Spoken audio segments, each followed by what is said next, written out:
Yun yung heart guard, sasampahan ba itong si Lanzu? Pero flicker from Nosharks. Para nga naman makatakas, pero si Kane ay nakuha na yung pagong. Sabay lumaban na si Lanzu! Nakasanib naman daw itong si Kaloy. Pero si Chessman with the burst. Ready pa rin talaga itong si Minju na pumasok. Sabay spread. Andon yung Appraiser's Wrath! Naku po!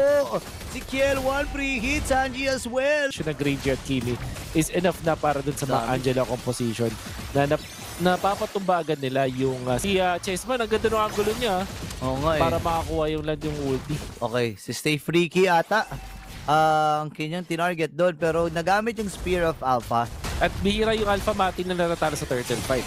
Ayan na ha. So bihira din ata na mabitpit. Itong si Chessman, delikado ata siya. Flicker ay nabitawan na rin kagad ni Lanzu. Nakasanib yung heart guard. Pero babalik sila dun sa pagong. Masyado nang malayo si Kane Scofield. Makakahabol ba itong Zushin at Angela? Wala nang aabutan. Wait lang! Binalikan pa Chessman with that turtle. Pero ipit ata si Chessman. Walang tagaligtas. Wala siyang kasamang tagaligtas doon sa naging tagpo. Ngayon ready ang Team Liquid para sa naging palit. Minju naman ngayon ay aabante. At din si Click Eagle, habulin pa rin. Flicker ay na-force para kay Stay Freaky at nakata. Nung nakapasok na sila dun sa may bakbakan, hindi na nakaporma yung 9 lives. At ngayon mukhang makapag-push pa ang Team Liquid sa gitna. Okay, nandun pa rin si Taro Sakamoto, nakaantabay lamang. Available na ang BOD para kay Kiel1. With pumupuro at walang nagiging sagot ang 9 lives. Ngayon si Noshark nasa liba na with Hardguard. Pre-hit ba dito itong si Noshark? Chessman naman na magiging target. Sabay talon dun sa may badalikod. Nakapatay na kagad.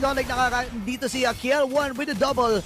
Habulin si Kane Scofield. Andun yung mga rat. Triple kill. Maniac ata ang maibibigay kay Oheb. Hinahanap nila yung pang Savage. Gusto ng Savage. Hinahanap nila dito si Kane Scofield. Napapalibutan at napapaligiran ka. Ano nga ba magagawa ng Angela kapag merong max tax na Sky Piercer on Kiel1? O yun no, naku sumubsob na rin. Ito si Chessman, patay ata siya. Hard guard para dito kay Yola. Stuck. O yun no, tumama. Traction pulse! Oh my G! Isang mabilisan lang from Sanji.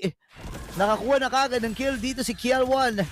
Ngayon madadagdagan ata, meron pa namang sabog dito sa gitna. Wala na silang mga minions. Ganun din naman sa itaas. Pero inaantay nila yung wave ng minions sa may bandang ibaba. Ready ang 9 lives dito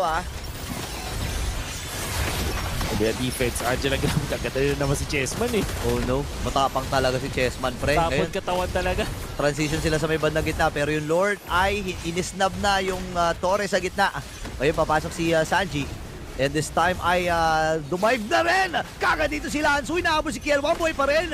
Doon sa maliit na shield na naibigay dito ni Daddy James. Nosharks inakuha ng kill. Patay na kagad yung jungler. Pero nakaka-free ata si Nosharks dito. Iiwasan nila. Pero di nila maiwasan dito si Kiel1. Sanji ay umaabante din. Pokes from that kill. Tapos may glue na parang front line. Katulad ng na-mention ko kanina. Talaga mas madali execute yung Team Liquid lineup. Tunaw ka. Ganun sinasabi ko. Ay naku po. Napalalim na si Nosharks. Ngayon ay nagkagigilan. Nakasama sa may bandang gitna. Malayo-layo yun nasa bottom. Pero kompleto naman ang Team Liquid. Andun yung flicker mula dito kay Sanford. Ready na ata ang Team Liquid. Mag-base up na ba sila? Double marksman to Sa dive na rin. Itong si Lanzu. Kakayanin niya ba? Parang hindi. Andun yung Spear of Alpha. At si Kiel1 free hit na naman. 16-0 ladies and gentlemen. And we have a match point. Match point for Team Liquid. Although